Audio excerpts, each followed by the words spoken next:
ninjas? We're going to start in side control today and work our way into the mount into a really nice Kimura technique. So starting in side control, I want to keep my body nice and tight. I like to, because I get a little loose here because of the length of my arms, I like to hook my wrist and pull him in nice and tight to my body. This is going to keep this space in here nice and tight. We've all heard the phrase that space is your enemy.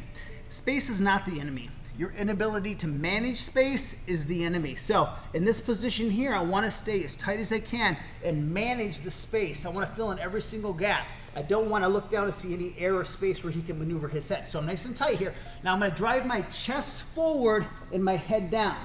And I'm going to start crushing his head into this little corner right here. This is going to open up the opportunity now so that I can mount. As my knee goes across, I pry this arm up, drop my leg down. Arms are going to go wide here. And I want to start crushing his head here, make this really, really uncomfortable. I drop my legs down, and I'm going to begin to grapevine his legs as I drive my chest down. When he goes to push my knee, I'm going to take my knees and squeeze them together. Again, keeping everything nice and tight here. I don't want to be loose here. And I got to worry about him putting my leg between his leg here. So I'm going to grapevine around his foot right here, keeping everything, again, everything's tight, right down to my toes.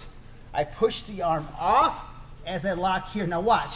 I'm going to step off the mount and then over the head, keeping everything down nice and tight, including driving my head into the back of my hand here as I pry up. Don't come up here like you're going to get a picture taken. Keep your head down nice and tight here, boom, and squeeze. We're not posing for pictures. So again, from side control, I'm nice and tight. I pull him in. I drive my head and my chest down. Knee comes across. I pry him open. Again, consuming every inch of space in here. My legs go down. As he goes to push my knee here, my legs are locked tight. My toes, everything is tight.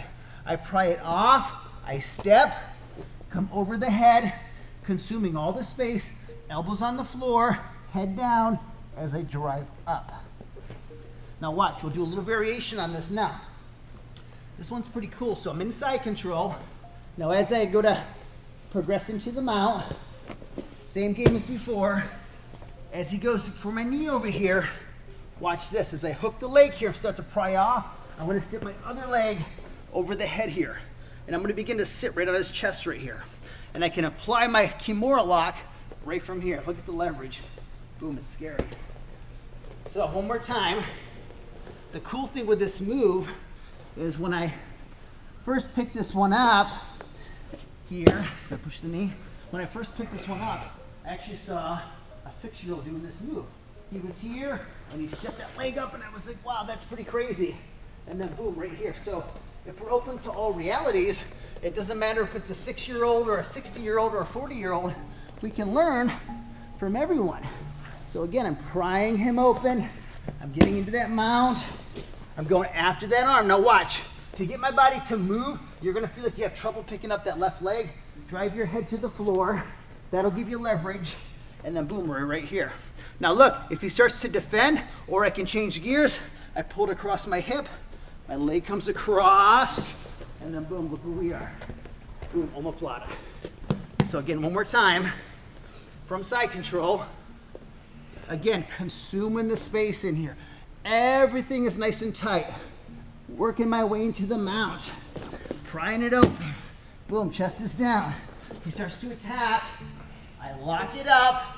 Bring my head over to here, slide my leg up, and I sit right on his head and his chest. Boom, right here's the lock. I can bring it back to here. My leg comes across, and then boom, right into omoplata. Just like that. Give it a try. But again, it's always about being open to every reality. You can learn from anyone. Doesn't matter if it's a 6-year-old, a 5-year-old, a 40-year-old, doesn't matter. If you're open to all realities, you're gonna see these little moves sometimes that a kid does, and you're gonna go, wow, that's pretty cool. How can I apply that to my training? But again, you gotta be open to all realities. Happy training, ninjas. Os!